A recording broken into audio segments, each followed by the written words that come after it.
சட்டம் மாறி வந்து மண்ணை முட்டும் காலில் சூழ்ந்து கைகள் தட்டும் வாழியவே என்னவராட்சி திசைகள் எட்டும் நம்மவராற்றல் விண்ணை முட்டும் எட்டு திக்கும் முரசு கொட்டும் வாழியவே.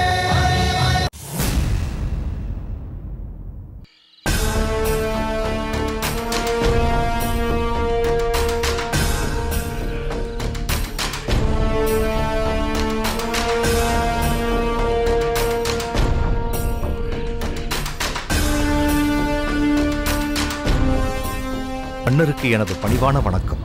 ஓ, நீயா? என்ன செய்தி? எங்கு வந்தாய்? நானாக வரவில்லை மன்னா. தங்களை காண சோழ நாட்டிலிருந்து ஒருவர் வந்திருப்பதால் அவரை அழைத்து வருவதற்காக நான் வந்தேன். சோழ நாட்டிலிருந்து வரும் செய்திக்காகத்தானே காத்திருக்கிறோம். அமைச்சரிடம் சொல்லி அவையை கூட்டுவதற்கு ஏற்பாடு செய்யாமல் இங்கு வந்து ஏன் என்னிடம் சொல்கிறாய்? இப்பொழுது வந்திருப்பவர் அவைக்கு வந்து பேசக்கூடியவர் அல்ல. தங்களை மட்டுமே சந்தித்து தனிமையில் பேச வேண்டியவர். யார் அவன்? அவன் அல்ல, அவள்.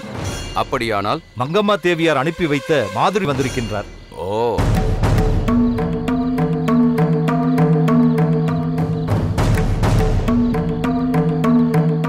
அவளை அழைத்து வா.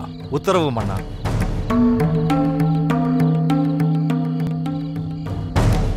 இப்பொழுது எதற்கு மங்கம்மா மாதுரியை இங்கு அனுப்பி வைத்திருக்கிறாள்? இளம்வழுதியை நான் சிறை வைத்திருக்கும் பிரச்சனையில் மங்கம்மாவிற்கு என்ன சம்பந்தம் இருக்கிறது? மங்கம்மாவை பாம்பு என்று நினைத்து விலகவும் முடியவில்லை, பழுது என்னும் கயிறாக நினைத்து நெருங்கவும் முடியவில்லை. இப்பொழுது இந்த மாதுரியிடம் எதை பற்றி பேசுவது?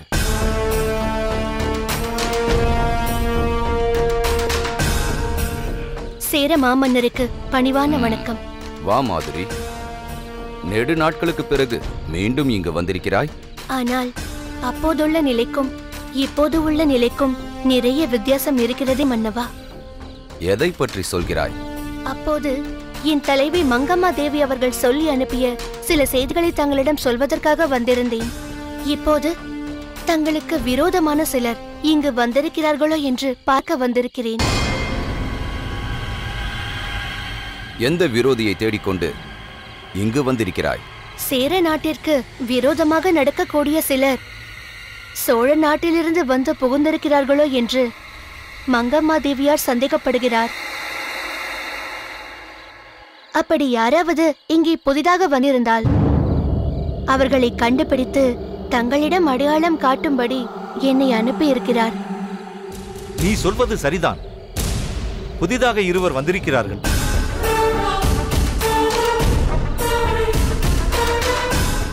எப்படியோ மன்னரின் நம்பிக்கையை பெற்று பொறுப்பிலும் அமர்ந்து விட்டார்கள்.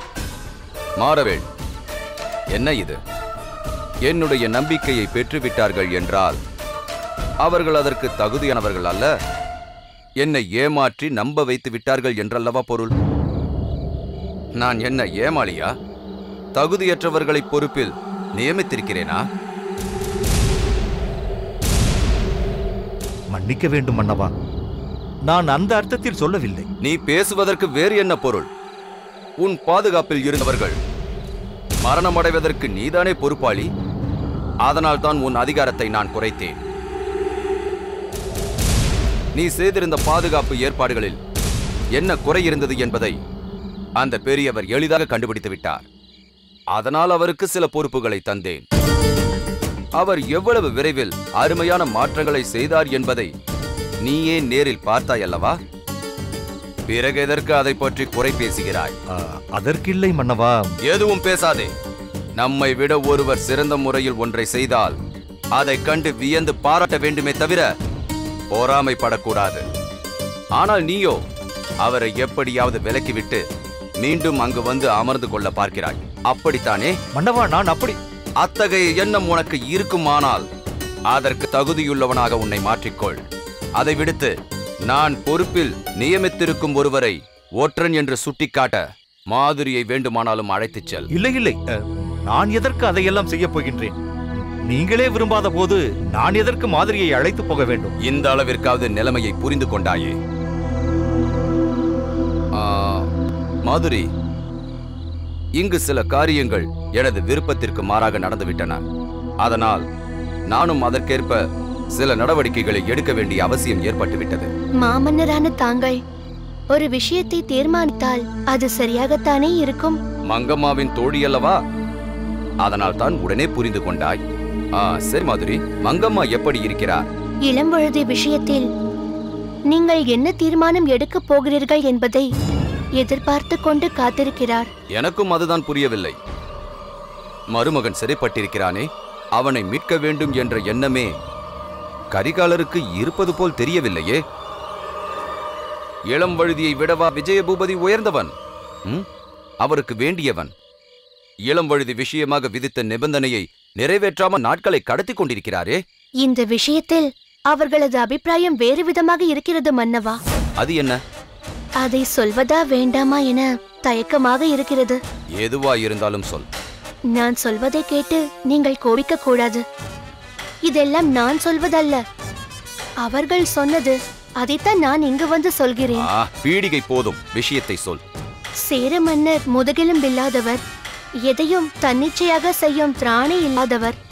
ஏதாவது ஒன்றை சொல்ல வேண்டும் என்பதற்காக விஜயபூபதியை காரணமாக்கி இப்படி ஒரு நிபந்தனை விதித்திருக்கிறார். நம்மை பயமுறுத்துவதற்காக அந்த 4 வீரர்களை கொன்றிருக்கிறார். சில நாள் பார்த்துவிட்டு தானாகவே இளம்வழுதியை அனுப்பிவிடுவார் என்று பேசிக் கொள்கிறார்கள். என்ன மன்னவா? இல்லை, இதில் எந்த அளவிற்கு உண்மை இருக்கிறது என்று யோசிக்கிறேன். மன்னா, சரி சரி, அதை பற்றி ஆராய்ச்சி இப்பொழுது வேண்டாம். நீ சென்று விருந்தினர் மாளிகையில் ஓய்வெடுத்துக்கொள். நான் உன்னை பிறகு சந்திக்கிறேன். மாரவேல், மன்னா, அழைத்துச் செல். உத்தரவு மன்னா. மாதுரி, மன்னர் என்ன இப்படி பேசுகிறார் என்று பார்க்கிறாயா? அவர் குழப்பத்தில் இருக்கிறார். முன்பு நம் சார்பாக மட்டும் இருந்தவர் இப்போது மற்றவருக்கு சார்பாக மாற முயல்வதால் துலாக்கோளின் முள் அப்படியும் இப்படியும் போய் வருகிறது. தராசு தட்டு ஏறி இறங்கி தடுமாறுகிறது. சரியாக புரிந்து கொண்டாய். இப்பொழுது நாம் என்ன செய்யலாம்? இங்கு புதிதாக வந்தவர்களை நான் ஒருமுறை பார்த்தாக வேண்டுமே. மன்னர் அந்த அளவிற்கு கடுமையாக மறுத்திருக்கும் போது நான் அழைத்து செல்வது சரியாகுமா? அவர்கள் வேறு இடத்திற்கு வரும்போது நாம் எதேச்சையாக அவர்களை சந்திப்பது போல் இருக்கட்டும். சரி, வாருங்கள்.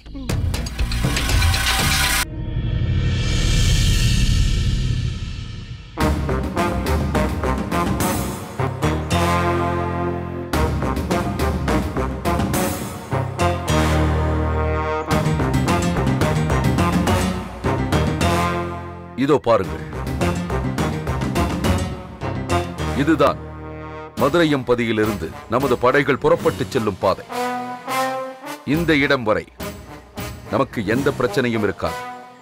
ஏனென்றால் இவையெல்லாம் விரிந்து பறந்த சீரான சாலைகள். உண்மைதான். நெடுஞ்சாலைகளான இவற்றில் படைகள் செல்வதில் எந்த பிரச்சனையும் இருக்காது. ஆனால் இதோ இங்கே பாருங்கள், சேர நாட்டு எல்லை இங்குதான் தொடங்குகிறது. பெரும் மலைப்பாதைகளில் அவற்றின் இடையிடையே உள்ள குறுக்கு பாதைகளில் புகுந்து செல்ல வேண்டும். தந்தையே, எனது குதிரை படைகள் இவற்றுக்குள் புகுந்து வெகு விரைவில் மறுபக்கம் சென்றுவிடும் அல்லவா? அதில் என்ன சந்தேகம்? மலைகளின் மீது ஏறிச் சென்று தாவி பாய்ந்துவிடும் புறவிப்படை. அதனால் அதை பற்றி கவலைப்பட வேண்டியதில்லை. எனது யானை படைகளும் சென்றுவிடும் அல்லவா? யானைகள் இயல்பாகவே மலை பிரதேசங்களில் வாழ்பவைதானே மணிமாதா. வேழடுடைத்து மலைநாடு என்று சேர நாட்டை சிறப்பித்து பாடினார்களே, அது எதனால்? மலைகள் அதிகமாக இருப்பதால் யானைகள் அங்கு நிறைந்திருக்கிறது என்பதால் தானே பாடினார்கள். அதனால் நீ 12,000 யானைகளுடன் இந்த மலைப்பகுதிக்கு வரும்போது மலைகளே அதிரும். புகுந்து செல்ல பாதைகள் இருக்கும் இடங்களிலெல்லாம் நுழைந்து பல யானைகள் புகுந்து சென்றுவிடும். மலை மீது ஏறி மறுபக்கம் பல யானைகள் வந்துவிடும். எனது காலாட்படைகளை பற்றி பிரச்சனையே இல்லை. அவர்கள் இயல்பாக நடந்து மலையை கடந்து மறுபக்கம் சென்று விடுவார்கள். எல்லாம் சரி. இந்த செழியன் தேர்ப்படைகளுக்கு தலைவனாயிற்றே. 4 வகை படைப்பிரிவில் முதன்மையானது தேர்ப்படை என்பதால் தானே மன்னர் அவனை அதற்கு தலைவனாக்கினார். அவன் எப்படி அவ்வளவு தேர்களையும் அந்த மலைப்பகுதியில் கொண்டு செல்வான்? நிச்சயமாக முடியாது. தலைநகருக்கு செல்வதற்கு சுற்றி வளைத்து செல்லும் நெடுஞ்சாலைகள் உள்ளன. அவற்றின் வழியாகத்தான் செழியன் அந்த தேர்களை ஓட்டிக்கொண்டு செல்ல முடியும். அதனால் மிகவும் நிதானமாகத்தான் அவனால் அங்கு வந்து சேர முடியும். ஆனால் நாம் மலைப்பாதையில் பயணம் செய்வதால் குறுக்கே புகுந்து வெகு விரைவில் சேர நாட்டின் தலைநகரை அடைந்து விடுவோம். நாம் போர் புரிந்து தலைநகரை கைப்பற்றிய பின்புதான் செழியனின் தேர்ப்படை அங்கு வந்து சேரும். அன்றுதான் பாண்டிய பேரரசர் நமது வீரத்தை புரிந்து கொள்வதோடு மட்டுமல்லாமல் செழியன் எதற்கும் பயனற்றவன் என்பதை தெரிந்து கொள்வார்.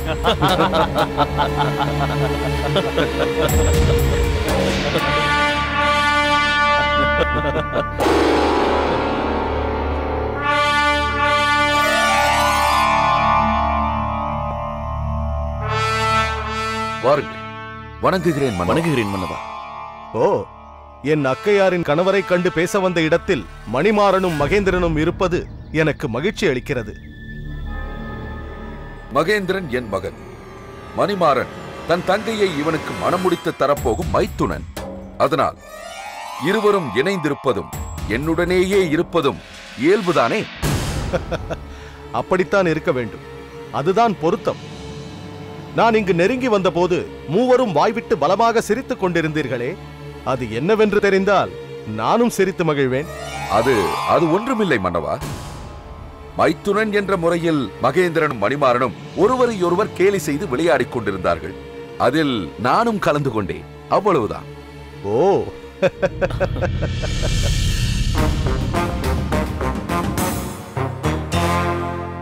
இது சேர நாட்டின் மீது படையெடுக்கும் போது எந்தெந்த பாதையில் செல்ல வேண்டும் என்பதற்கான வரைபடம் மன்னவா. நானே தயாரித்தேன். போர்கள் பல நடத்தி அனுபவப்பட்டவர் அல்லவா தாங்கள்? அதனால் தாங்கள் வகுத்து தரும் திட்டம் என்றால் அது சரியாகத்தான் இருக்கும். ஆனால் என்ன மன்னவா?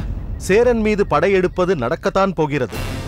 நாம் அவனுக்கு தகுந்த பாடத்தை புகட்டத்தான் போகிறோம். இருப்பினும் இப்போது உடனே அது நடக்கப் போவதில்லை. ஏன், என்னவாயிற்று? சோழ நாட்டிலிருந்து போர் வேண்டாம் என மடல் ஏதேனும் வந்திருக்கிறதா? சோழ நாட்டு மன்னர் தானும் ஏதும் செய்ய மாட்டார், நம்மையும் ஏதும் செய்ய விட மாட்டார். உங்களுக்கு ஏன் இப்படியெல்லாம் தோன்றுகிறது? அதிலும் சோழ நாட்டில் கரிகாலருக்கு அருகிலேயே இருந்து பார்த்த மணிமாறன் இப்படியெல்லாம் பேசுவது எனக்கு வியப்பாக இருக்கிறது. நீங்கள் தவறாக நினைக்க வேண்டாம். இளம்பழுதியை மீட்கும் பணி தடைபடுகிறதே என்பதால் தான் இப்படி பேசுகிறான் மணிமாறன். சோழ மன்னர் ஏதும் செய்யாமல் இருப்பாரா?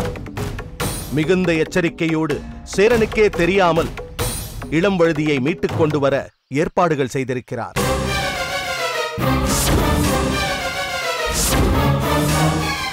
அப்படி நாம் இளம்பழுதியை மீட்டு வந்த பிறகு சேர மன்னனுக்கு பாடம் புகட்டுவோம். இளம்பழுதி அங்கு சிறைப்பட்டிருக்கும் போது நாம் படையெடுத்தால் அது அவன் உயிருக்கே ஆபத்தாகிவிடும் அல்லவா? இதை பற்றி நாம் முன்பே சிந்தித்தாலும் வேறு வழியில்லை என்பதால் தானே போருக்கு ஆயத்தமானோம். எப்படியாவது முதலில் இளம்பழுதியை மீட்டு வருவதுதான் நல்லது. அதற்கு பிறகு நாம் என்ன வேண்டுமானாலும் செய்து கொள்ளலாம். இளம்பழுதியை மீட்கச் சென்றிருப்பது யார்? யார் எப்படி என்பதெல்லாம் இப்போது நமக்கு அவசியமில்லை. எப்படியாவது இளம்பழுதி இங்கு வந்து சேர வேண்டும், அதுதான் முக்கியம். வருகிறேன்.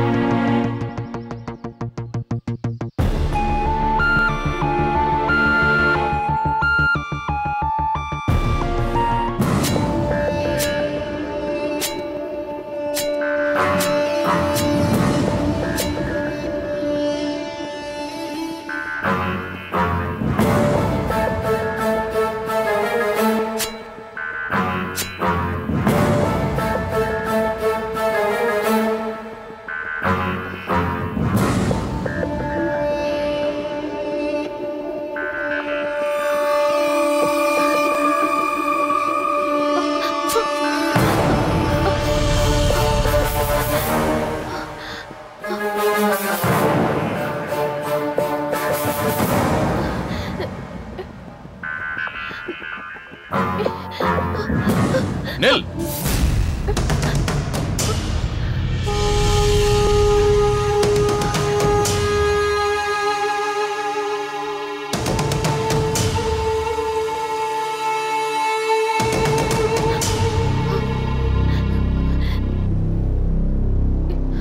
இந்த பக்கம் அந்த பக்கம் எதிர்பக்கம் என்று எந்த பக்கம் ஓடினாலும் தீவு போன்ற இந்த தனிப்பகுதியை விட்டு நீ எங்கேயும் தப்பித்துச் சென்று விட முடியாது. ஆமாம், நீ ஏன் வீண் சிரமம் எடுத்துக்கொள்கிறாய்? வா, இங்கே திரும்பி வா. ஏன் ஏன் என்னிடத்தில் இப்படி நடந்து கொள்கிறாய்? நான் உனக்கு என்ன கெடுதல் செய்தேன்? உன்னை மங்கம்மாவிடமிருந்து காப்பாற்றுகிறேன், என்னுடன் வா என்று நீ கூறியதை நம்பி உன்னுடன் வந்தது நான் செய்த மிகப்பெரிய தவறு. நான் அங்கேயே இருந்திருக்க வேண்டும். நான் மங்கம்மாவின் பாதுகாப்பிலிருந்து வந்திருக்க கூடாது. அங்கே இருந்த போது கூட எனக்கு பிரச்சனை இல்லை. உன்னுடன் வந்ததுதான் இப்போது பெரும் தவறாகிவிட்டது. ஏன் இப்படியெல்லாம் என்னை கொடுமைப்படுத்துகிறாய்? எதை எதிர்பார்த்து இப்படியெல்லாம் நடந்து கொள்கிறாய்? உனக்கு என்னதான் வேண்டும்? நீதான் வேண்டும். ஆமாம் தாமரை, எனக்கு வேறு எதுவும் வேண்டாம். தாய் தந்தையர் வேண்டாம், உற்றார் உறவினர்கள் வேண்டாம், நண்பர்கள் வேண்டாம், நான் சுற்றி திரிந்த காடு வேண்டாம், பிறந்த வீடு வேண்டாம், வேறு எதுவுமே வேண்டாம். நீதான் வேண்டும். உன் காதல் வேண்டும். நம் திருமணத்திற்கு உன் சம்மதம் வேண்டும். அது கிடைத்துவிட்டால் எனக்கு வேறு என்ன வேண்டும்? விருப்பம் இல்லாத ஒரு பெண்ணை இது போல் கட்டாயப்படுத்துவது தவறு என்று உனக்கு தோன்றவில்லையா? என்ன செய்வது தாமரை? தானே கனிந்து விழாமல் மரத்திலேயே ஒட்டிக்கொண்டு வர மறுக்கும் கனியை கோல் கொண்டு அடித்துத்தானே வீழ்த்தியாக வேண்டியிருக்கிறது. இதோ பார் தாமரை, நான் ஒரு விஷயத்தில் குறிவைத்து விட்டேன் என்றால் நான் அதை அடையாமல் விடமாட்டேன். உன்னை என்று நான் முதலில் பார்த்தேனோ அந்த கணமே நான் முடிவெடுத்து விட்டேன். என்னுள் நானே தீர்மானித்துக் கொண்டு விட்டேன். நீதான் என் மனைவி, உன்னைத்தான் நான் திருமணம் செய்து கொள்ள வேண்டும் என்று. அன்று எடுத்த அந்த முடிவை இனிமேல் நான் எப்படி மாற்றிக்கொள்ள முடியும்? இதோ பார், நான் பாண்டிய நாட்டு தளபதி செழியனை காதலித்துக் கொண்டிருக்கிறேன். அவரைத்தான் நான் திருமணம் செய்து கொள்ளப் போகிறேன். மங்கம்மாவிடமிருந்து நான் தப்பித்து வந்ததே பாண்டிய நாட்டிற்கு சென்று என் காதலர் செழியனை சந்திக்க வேண்டும் என்பதற்காகத்தான். இதெல்லாம் உனக்கு தெரிந்திருந்தும் இப்படியெல்லாம் செய்வதற்கும் சொல்வதற்கும் எப்படி உனக்கு மனம் வருகிறது? என்னை வேறு என்ன செய்ய சொல்கிறாய்? உன்னை பாண்டிய நாட்டிற்கு அழைத்துக் கொண்டு போய் அந்த பாண்டிய நாட்டு தளபதி செழியனிடம் ஒப்படைத்து உங்கள் இருவரின் திருமணத்திற்கு ஆசி கூறிவிட்டு வெறுங்கையோடு என்னை வரச் சொல்கின்றாயா? அந்த அளவிற்கு தியாக புத்தியெல்லாம் எனக்கு கிடையாது தாமரை. நான் என் தாய் தந்தையரை விட்டுவிட்டு, சொந்த பந்தத்தை மறந்துவிட்டு, நண்பர்களை பிரிந்துவிட்டு உன்னுடன் வந்ததெல்லாம் எதற்காக தெரியுமா? எப்படியாவது என் காதலை உன்னிடத்தில் எடுத்துச் சொல்லி உன்னை நம் திருமணத்திற்கு சம்மதிக்க வைக்க வேண்டும் என்பதற்காகத்தான். நீ நினைப்பது போல் உன்னை பாண்டிய நாட்டிற்கு அழைத்துக் கொண்டு போய் பாண்டிய தளபதி செழியனிடம் ஒப்படைத்து ஒரு தியாகியாகி உங்கள் இருவரின் காதலை வாழ வைப்பதற்காக அல்ல. இப்பொழுதும் சொல்கிறேன், நிச்சயம் நான் உன்னை பாண்டிய நாட்டிற்கு அழைத்துக் கொண்டு போகிறேன். உன் விருப்பப்படி நீ பாண்டிய நாட்டிலேயே வாழலாம். ஆனால் அதற்கு முன்னர் நீ என்னை திருமணம் செய்து கொள்ள வேண்டும். என் மனைவி என்ற அந்தஸ்துடன் தான் நீ பாண்டிய நாட்டிற்குள் அடியெடுத்து வைக்க முடியும். இல்லை, நிச்சயம் அது நடக்காது. என்னை நீ அடைவதற்கு ஒரு நாளும் நான் சம்மதிக்க மாட்டேன். ஒன்றை நீ நினைவில் வைத்துக் கொள் தாமரை, உன்னை அடைவதுதான் என்னுடைய நோக்கம் என்றால் நானும் உன் சம்மதத்திற்காக இத்தனை நாள் காத்துக் கொண்டிருந்திருக்க மாட்டேன். கிடைத்த சந்தர்ப்பத்தை பயன்படுத்திக் கொண்டிருந்திருப்பேன். இதோ இப்போது இருக்கும் இந்த தனிமை சூழ்நிலையை விடவா வேறு ஒரு நல்ல சந்தர்ப்பம் எனக்கு கிடைத்துவிடப் போகிறது? ஆனால் என் நோக்கம் உன்னை அடைவது அல்ல, உன்னை திருமணம் செய்து கொள்ள வேண்டும். நீ என்னுடையவளாகி என் தாமரை எனக்காகி விட வேண்டும் என்பதுதான். தயவு செய்து நீயே கொஞ்சம் யோசித்து பார். அது எப்படி சாத்தியமாகும்? மனதில் ஒருவரை நினைத்துக் கொண்டு மற்றொருவருக்கு மாலையிட முடியுமா? அது சாத்தியமாகுமா? முடியும். மனம் இருந்தால் மார்க்கம் உண்டு என்பார்கள்.